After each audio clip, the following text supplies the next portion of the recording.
तपाईँको यो ज्याकेटहरू सबै च्यातिया छ है, यो हेर्नुहोस्, यो यसरी च्यातिया छ, यो यसरी च्यातिया छ, यो लुगा पनि यस्तो देखिरहेको छु म होइन। तपाईँलाई विभागले यस्तो ज्याकेटहरू दिन्छ कि दिँदैन?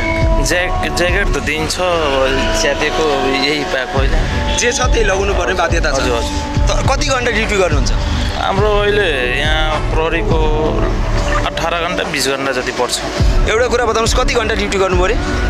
हाम्रो अहिले 17-18 घन्टा 20 घन्टा 22 घन्टा पनि पर्छ। 17-18 घन्टा 20 घन्टा 22 घन्टा 2-4 घन्टा सुतेपछि उहाँ फेरि ड्युटीमा आइहाल्नुहुन्छ। एउटा प्रहरीको पीडा सुन्नुहोस्, जब यो प्रहरीहरू चोकमा हुन्छ कसैले पनि एक बोतल पानी दिँदैन।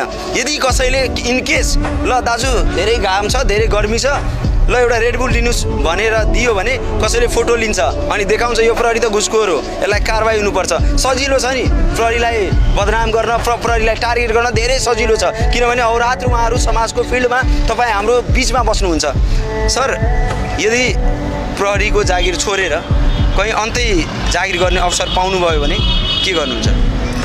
त्यस्तो 30 वर्ष हाम्रो छ यहाँ, कम्तीमा 20 वर्ष सेवा गर्नुपर्ने हुन्छ। अब त्यसपछि छोरे पनि बिजनेस गर्ने। छोरे 20 वर्ष पुगेपछि पेन्सन त कमसेकम आउँछ होइन? पेन्सन आउँछ। मलाई एउटा कुरा जाँदा जाँदै मेरो अन्तिम प्रश्न, यो युनिफर्म लगाउँदाखेरि गर्व महसुस हुन्छ कि गिल्टी फिल हुन्छ?